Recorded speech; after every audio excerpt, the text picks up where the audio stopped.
कौन सी बहू सास ससुर के आने पर इतना खुश होती है। मेहुल और कविता दोनों जॉब करते थे।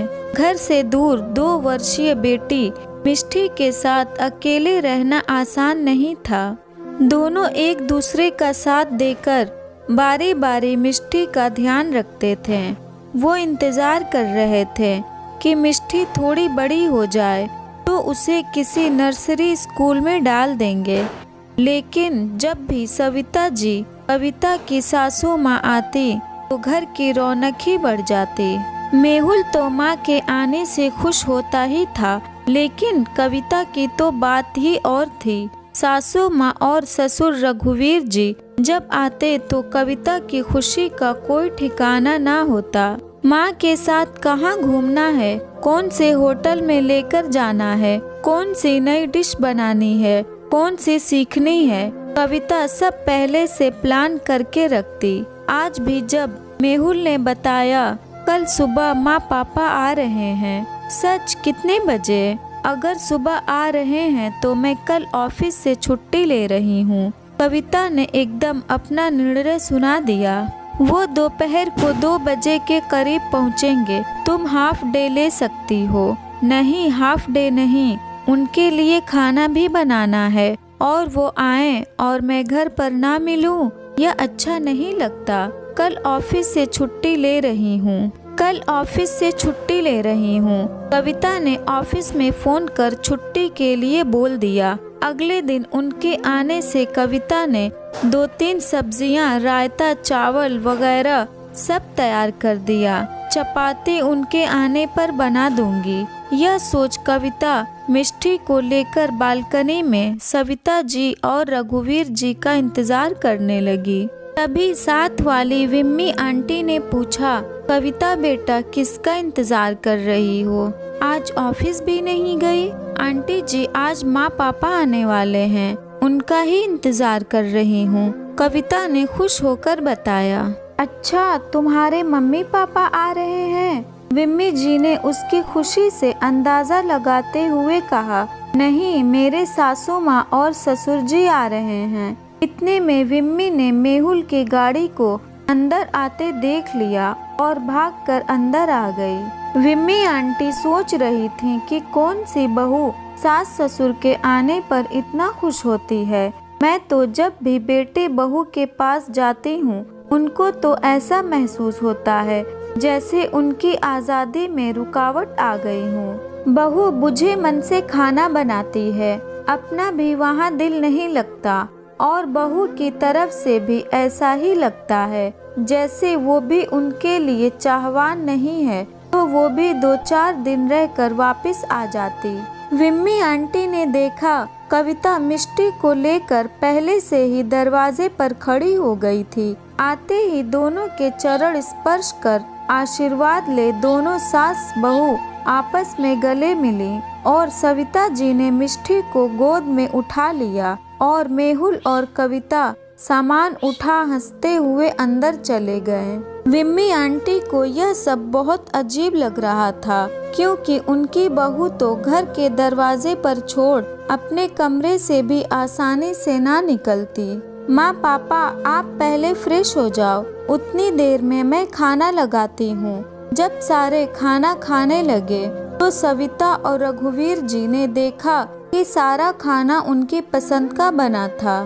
दोनों बहू की तारीफ करते जा रहे थे और खाने का मजा लेते जा रहे थे।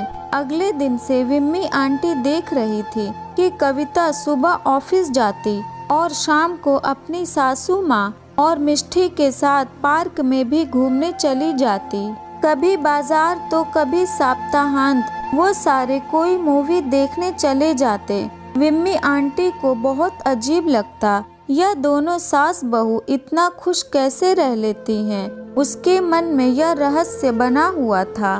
कल इसकी सासू माँ से मिलके असली बात का पता लगाऊंगी। क्या पता मेरे सामने खुश होने का नाटक कर रही हो दोनों। यह सोच विम्मी अंदर आ गई। अगले दिन कविता मेहुल के ऑफिस जाने के बाद विम्मी जी ने कविता के घर का बेल बजा दी। दरवाजा रघुवीर जी ने खोला। मैं साथ वाले अपार्टमेंट में मिसेज विम्मी और मैं मेहुल का पापा, आप अंदर आ जाइए, मैं सविता को भेजता हूँ। विम्मी जी ने देखा सविता जी मिष्टी को दूध पिलाकर सुला रही थीं। मिष्टी सो गई तो उसको अच्छे से लिटाकर वो बाहर आ गई। परिचय के बाद सविता जी किचन में चाय लेने चली गई कि चाय पीते आराम से बात करेंगे। जैसे ही सविता जी चाय लेकर आई तो विम्मी जी बोली, कविता आपके आने पर बहुत खुश रहती है और आपको देखकर भी ऐसा ही लगता है। ऐसा कैसे संभव हो सकता है? कोई बहू सास के आने पर भी खुश हो और सास भी ऐसे रह रही है जैसे अपना ही घर हो। आपको एक राज की बात बताऊं? हम जब भी बच्चों के पास आते हैं इस भावना से आते हैं कि हम अपने ही घर आए हैं और घर का कोई भी काम करने से झिझकते नहीं। सुबह कविता नाश्ता बना जाती तो दोपहर और शाम की सब्जी मैं बना लेती हूँ। मिष्टी हमारे पास छोड़ मेहुल और कविता भी निश्चिंत महसूस करते हैं। और जब कविता और मेहुल घर आते हैं रात का खाना तो तैयार होता है, बाकी का काम तो बाई कर ही जाती है। चाय पीकर हम इकट्ठे घूम फिर भी लेते हैं। इससे हम भी खुश और बेटा बहू भी खुश, क्योंकि हम एक दूसरे के सहायक बन छोटी छोटी बातों में खुशियाँ ढूंढ लेते हैं। मिष्टी के छोटे छोटे काम करने में हमें मजा आता है। आखिर हमारी पोती है। यह तभी मिष्टी के रोने की आवाज पर सविता जी उठने लगी तो रघुवीर जी ने उनको बैठने का इशारा किया और खुद मिष्टी को देखने चले गए। विम्मी जी सोच रही थीं कि उसने तो बहू के पास जाकर कभी उसकी मदद नहीं की, उल्टा कोई न कोई फरमाइश कर उसको तंग ही किया। अगर उससे कोई गलती हो जाती तो उसको ताने देने से भी बाज नहीं आई। कभी उसकी बहू कहती कि माँ जी बेटे को नीचे बस तक छोड़ आओ तो घुटने दर्द का बहाना कर कभी छोड़ने ना जाती।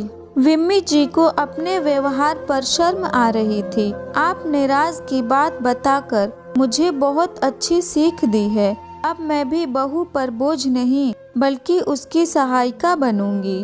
विम्मी जी यह कहकर अपने घर वापस आ गई। छोटे छोटे कामों में एक दूसरे की मदद कर रिश्तों में प्यार बढ़ता है। फिर किसी को भी कुछ अखरता नहीं, बल्कि वो एक दूसरे के साथ से खुश भी रहते और मज़े भी करते हैं। अगर ये स्टोरी अच्छी लगी तो इस वीडियो को लाइक करें और नए हैं तो हमारे चैनल को भी सब्सक्राइब करें।